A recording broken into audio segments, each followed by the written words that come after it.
Diamo il benvenuto al nostro ospite odierno, Marco Trevisan, che è presidente di Confapi Padova, che è parte di una confederazione nazionale che rappresenta le piccole e medie industrie, praticamente il 90% del sistema industriale italiano. O mi sbaglio? Grazie, buongiorno Mauro. Confapi rappresenta una grossa fetta dell'economia italiana, siamo la seconda associazione datoriale in Italia e rappresentiamo la piccola e media industria privata. In questo contesto Confapi Padova è la terza territoriale italiana, quindi siamo orgogliosamente rappresentanti di una importante fetta dell'imprenditoria veneta. Quindi voi rappresentate le piccole e medie industrie, parte anche dell'artigianato. Il Veneto per decenni è stato considerato la locomotiva d'Italia. Dal vostro osservatorio, come valutate la situazione odierna delle imprese? Allora, dobbiamo parlare di crisi. Il settore manifatturiero è in crisi, l'industria è in crisi.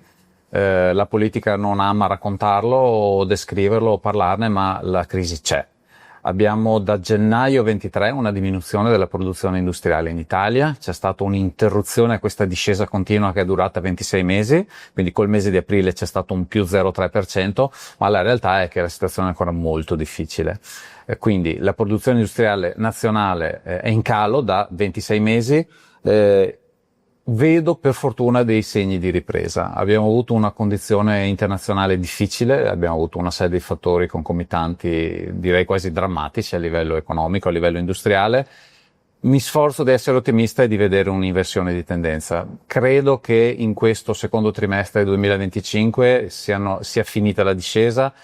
Credo di intuire diversi segni che fanno pensare almeno a una ripresa della crescita. Lenta, progressiva, il volano dell'industria è molto lento a fermarsi, è molto lento a ripartire, ma io credo che sia finita la discesa e che ci aspettino dei tempi migliori, almeno dal 2026 in poi.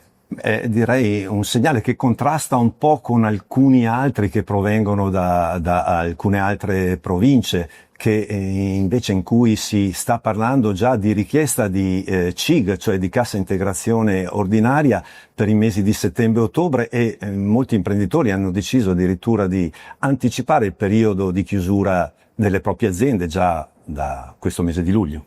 Guardi, sono stati 2 anni veramente difficili, e ancora i tempi sono difficili. Io sono anche presidente di un'associazione di categoria costituita dalle aziende che fanno trattamenti termici conto terzi, dentro Associazione Italiana Metallurgia.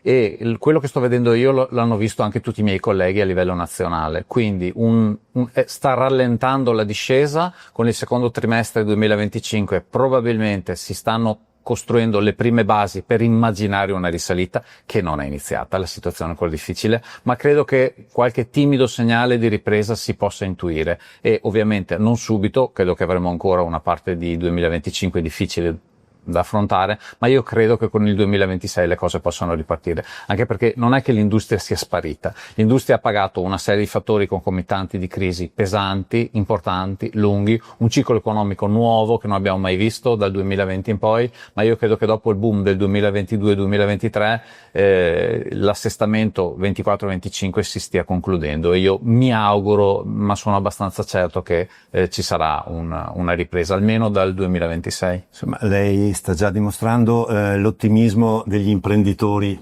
altrimenti, come ci hanno detto altri prima di lei, non si farebbe questo mestiere. Però lei, prima di essere imprenditore, è stato anche un dirigente, un consulente aziendale, in particolare nell'ambito di Veneto Work. Ecco, può essere questo, cioè quello del sistema di fare rete tra imprese, tra imprenditori, uno dei modi per uscire dalla crisi?